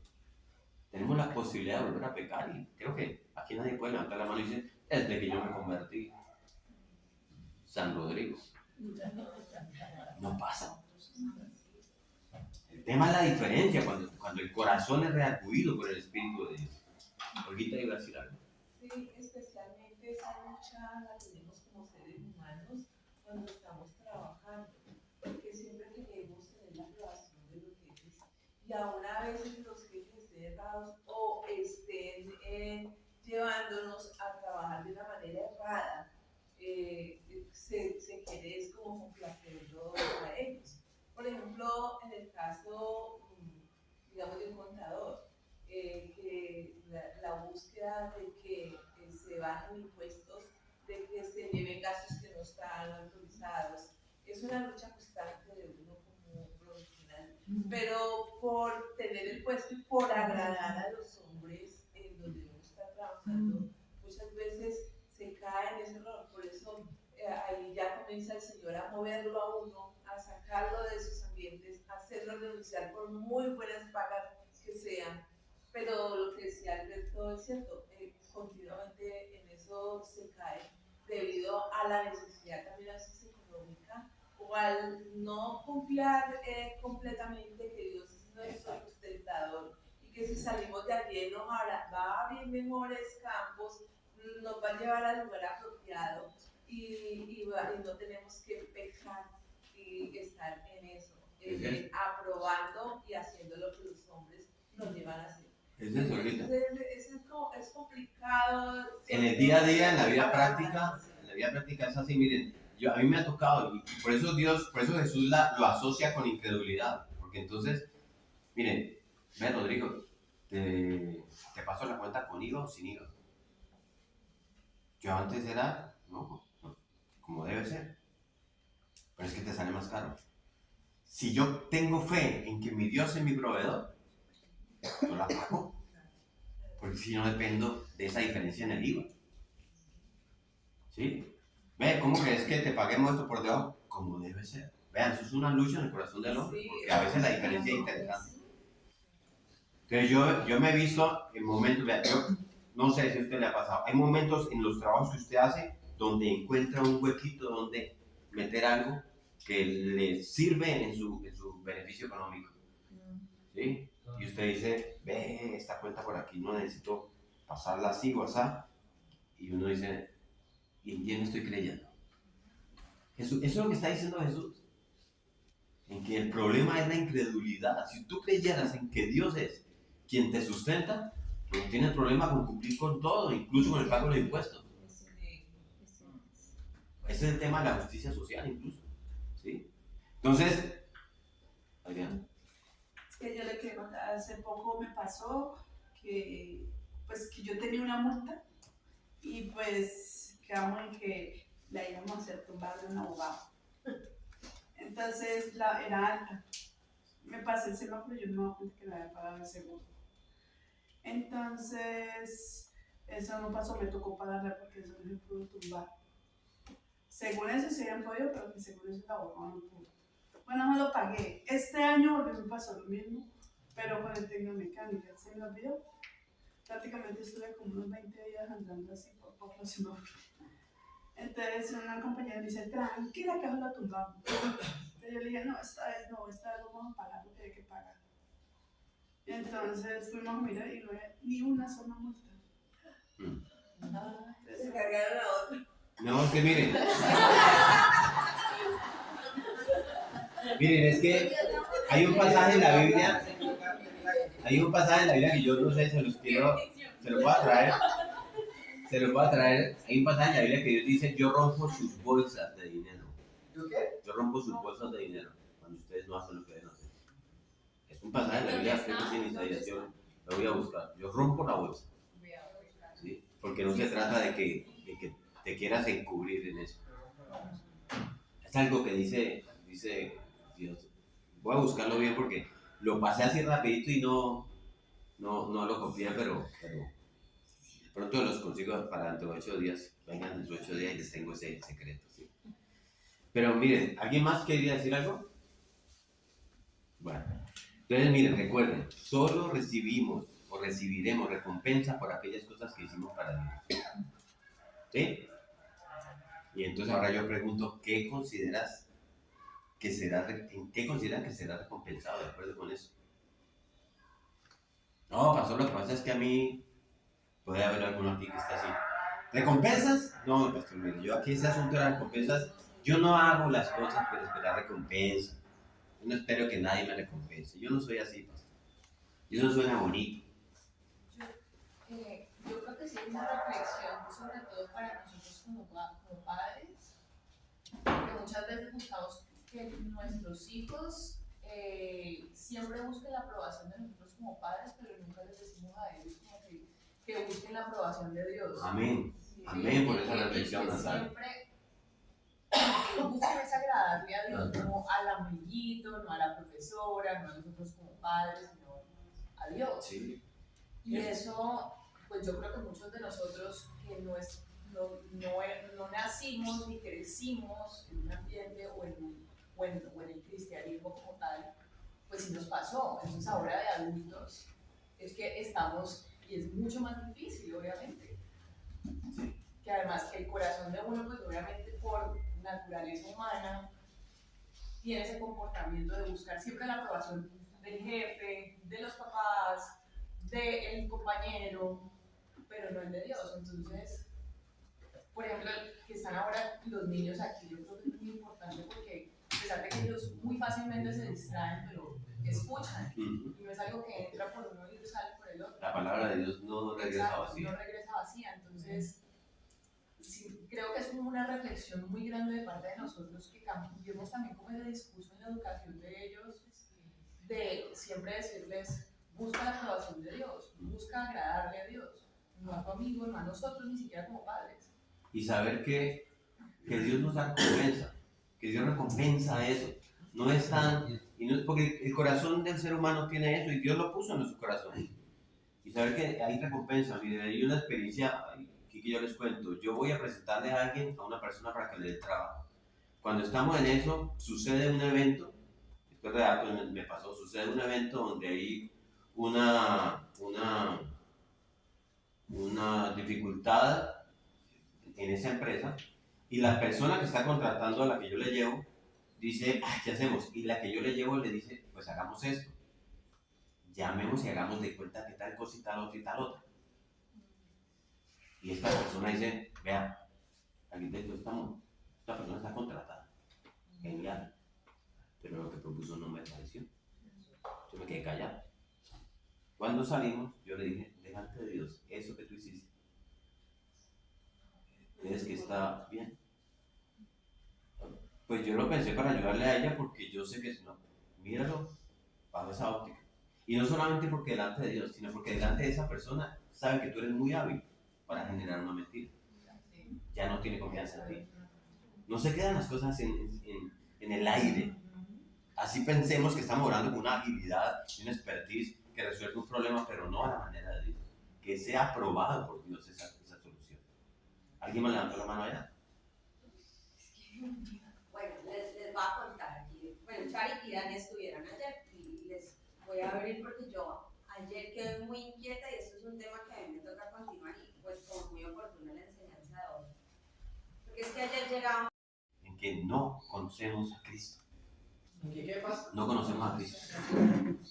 Si conocemos las virtudes de Cristo, si conocemos de verdad su obra en la cruz, lo que ha significado para nosotros, para nuestra vida, para la humanidad entera, yo predico ese Cristo. Yo hablo de ese Cristo. No hablo de tu problema, de tu pecado, ni lo enjuicio, ni miro la paja en el ojo ajeno, teniendo yo la viga en el mío propio. Y eso es parte de esto también. ¿Sí? Porque somos enjuiciadores, pero no somos autoexaminadores. Venimos a este caso otra vez, por el tema es pertinente. Entonces, ese muchacho no tiene que rechazarlo. tiene que llevarlo a Cristo y saber que el amor de Cristo a través de él lo va a ver. Y cuando ese homosexual, si se restaura, ¿sí?, va a darle la gloria al Cristo que ese muchacho representó, no al muchacho. Pero pastor, o sea, a ver, yo creo que uno hasta el momento en el que no tiene un encuentro personal con Cristo, con la persona de Jesús, puede ser que uno esté buscando la aprobación de los hombres o pues Todos hemos pasado por ahí. a los 12, a los 14, a los 15 años. Pues hay personas que tienen 60 años y viven súper agradables. Sí, Y que incluso han diseñado un estilo de vida para esa persona, para moral, su esposa y para sus hijos, en función de agradar a los demás. Entonces, a lo que yo voy es, yo creo, o sea, yo todavía no tengo hijos, pero yo creo que si mi hijo todavía no tiene la revelación de Cristo, yo no le quiero enseñar a mi hijo a que le agrade a Dios. Yo lo que quiero es que él vea el ejemplo de que sus papás están buscando agradar a Dios y que vean cómo eso, pues obviamente está cimentado en la fe que tienen los padres para que el niño vaya a buscarlo. Porque es que, yo te digo, pienso a veces que es poco probable que un joven a los 12, 13, 14 años, o de pronto cuando ya tenga incluso 20 años, muchos de ellos no han tenido un encuentro personal con Dios. Entonces viene una pregunta y es, ¿por qué mi motivación de agradar a Dios? O sea, ¿con qué incentivo o por qué yo tengo que buscarme la aprobación de una persona que ni siquiera conozco? Es un encuentro personal. Por eso.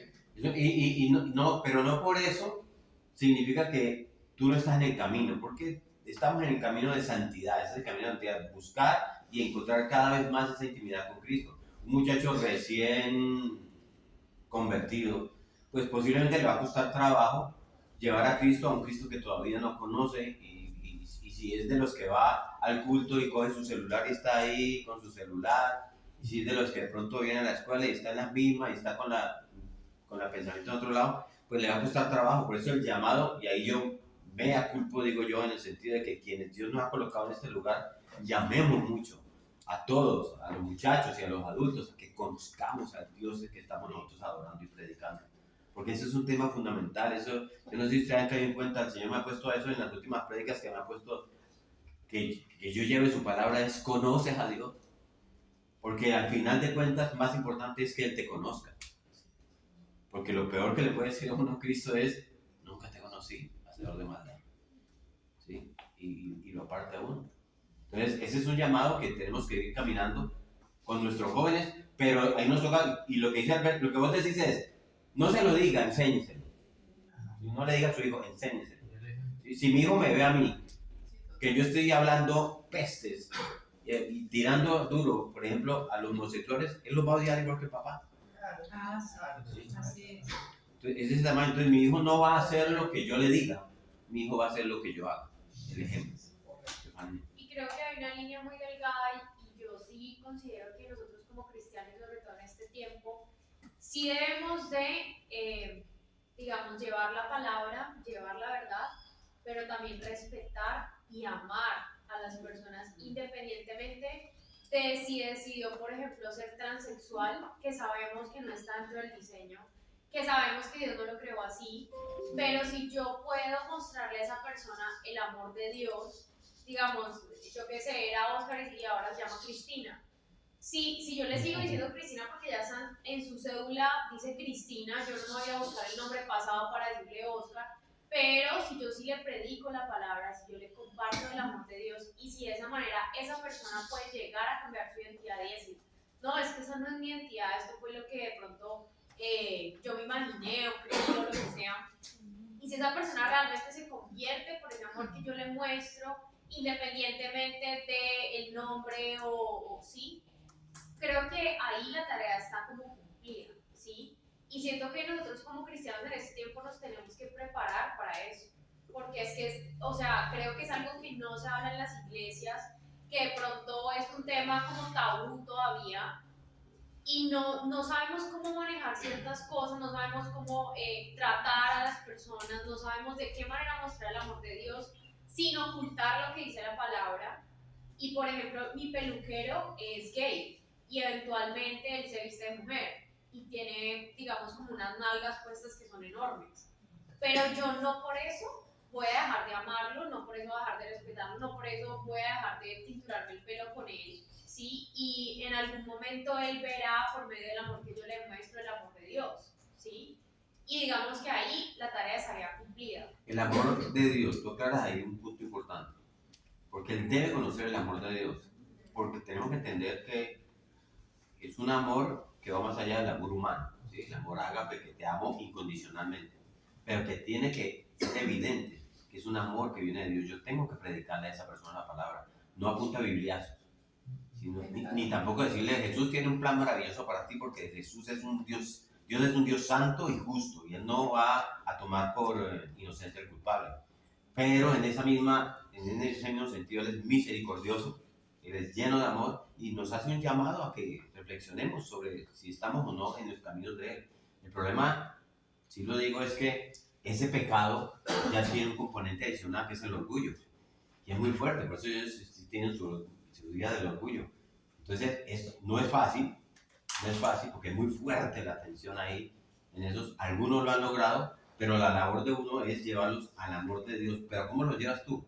Conociendo a ese Dios, no conociendo mi amor, sino conociendo el amor de Dios sobre él y lo que Dios ha hecho sobre su vida. Pastor, pero es que digamos hay muchas personas que simplemente literalmente dicen, a mí me habla de ese Dios. Entonces lo que pasa es lo que dicen de faltar el testimonio, llevarlo a que ¿qué es lo que tiene uno? El amor de Dios. Sí. ¿Qué es lo que uno conoce? A Jesús. Eso pero, es. por ejemplo, si no quiero escuchar, yo no puedo decirle, pues de malas te sentas ahí y te amarás. No. Cuando yo le termine de leer los tres, no, o sea. Eso es el mejor ejemplo, Michi, es que tú te vayas al Museo del Louvre en Francia, donde están las más grandes obras de arte que ha hecho el hombre, con un ciego y le digas, mira esta hermosura. ¿Sí? Y te sientes frente a la Mona Lisa y le digas, ¿qué tal te parece? El que está ciego dice, no me hables de eso, y yo no lo veo. Pero la labor de uno es llevar hasta donde esa persona pueda ver y que Dios abra sus ojos espirituales. Pero no es fácil, es un tema adicional allí. Entonces, el hecho es que no hay alguien que diga, no, yo no hago las cosas pues para una recompensa, estamos ahí. ¿Sí?